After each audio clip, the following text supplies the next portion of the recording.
So mga sangkay, may ipapanood po akong video sa inyo kung saan kalat na kalat po ito ngayon sa social media.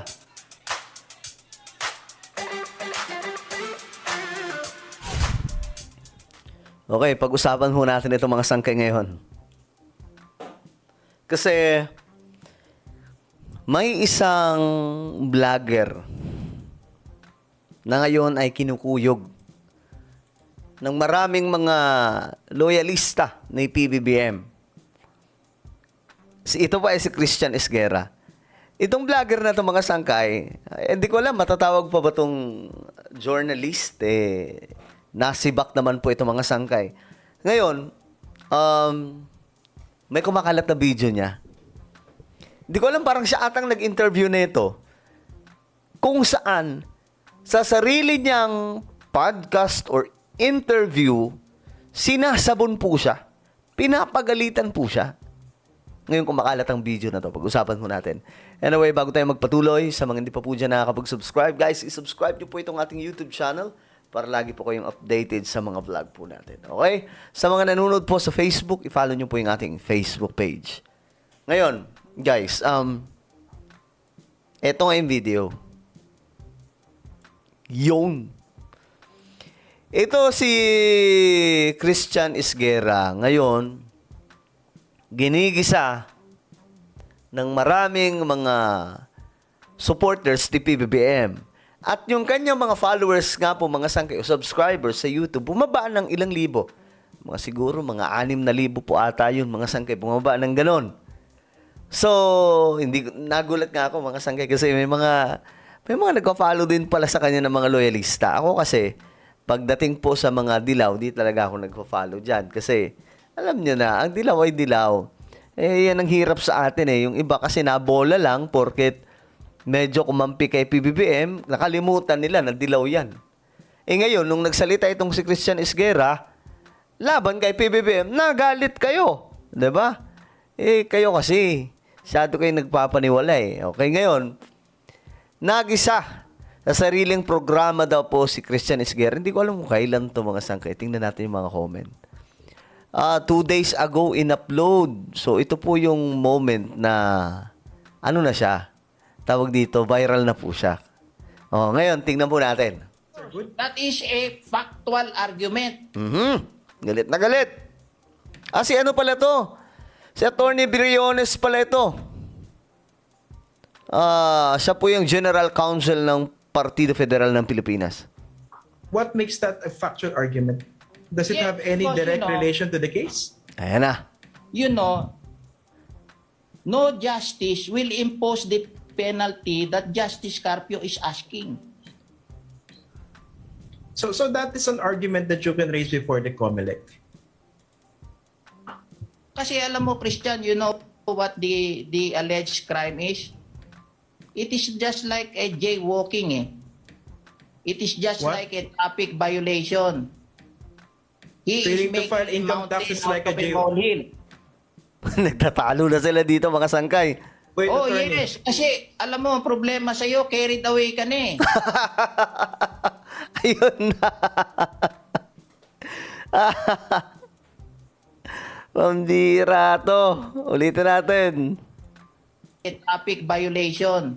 He Failing to is file making income tax mountain is like out a of a jail. molehill. Wait, Oh, attorney. yes. Kasi, alam mo, ang problema sa'yo, carried away ka na Nagisa dito mga sangkay si Christian Esguerra. Alam ko maraming na high blood diyan, yung mga pro Marcos diyan, yung mga syempre yung mga supporters sa PBBM. But again, ang advice ko sa inyo, chill lang. Kasalanan niyo rin naman Bakit nagpapaniwala kayo Alam niyo namang dilaw Nakita niyo ba akong dumikit sa dilaw, nakipagpicturan sa dilaw? Hindi. Ilan lang po kami mga pro-government na hindi talaga, never talaga kami nakipag-anuhan sa dilaw, mga sangkay. Yung tipong picturan, tropa. No. Guys, ang dilaw ay dilaw. Masyado kasi kayong nagpapaniwala Tapos ngayon nakita nyo na binabanatan si PBBM, nasasaktan kayo. Kasalanan nyo rin naman Diba? Alam niyo namang, marami pa yan. Hindi lang naman si Christian Esguerra. Madami pa. Aminin nyo. Marami kayong pina-follow ng mga dilaw. Sabihin nyo sa akin hindi. Naku. Maglolokohan pa ba tayo dito, guys? Sabihin nyo sa akin, di ba? Totoo naman, di ba, na may mga pina-follow kayong mga dilawan. Di ba? Alam ko galit kay Christian Esguerra. Tama lang din naman na mabad trip kayo sa kanya kasi siyempre, tinawag po ang ating Pangulo na ayoko na banggitin yung word kasi ayoko ng ganung mga salita eh. Pero, ayun na nga. Ang mali din po ninyo, kaya sobra kayo nasaktan. Kasi nga po, masyado kayong umasa na magiging pro-Marcos na siya. Hindi nga po ganun yun kasi dilawan nga po yun eh. No, I'm Di not ba? carried away. I'm just asking the questions that need to be asked. As I said, you know who was the president when these people made this judgment of a fine? Mhm. President Fidel Ramos, the ally of Cory Aquino.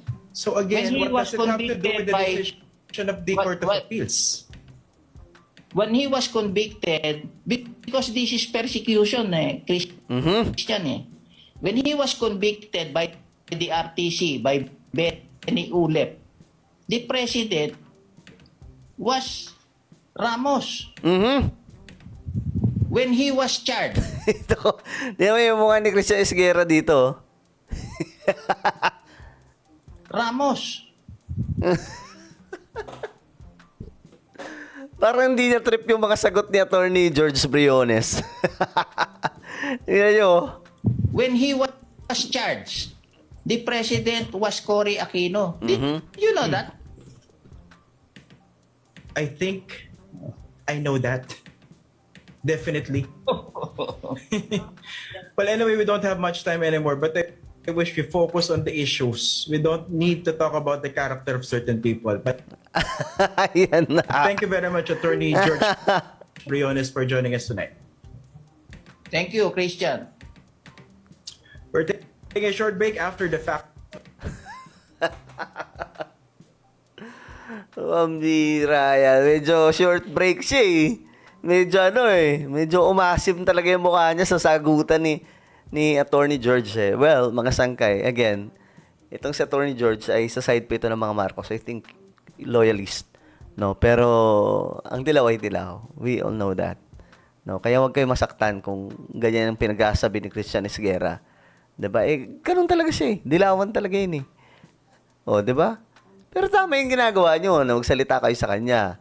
Pero wag kayong yung tipong umiiyak na kasi kayo naman ang may kasalanan eh. Nagpaniwala kayo, nag-subscribe pa nga kayo eh. Pambira.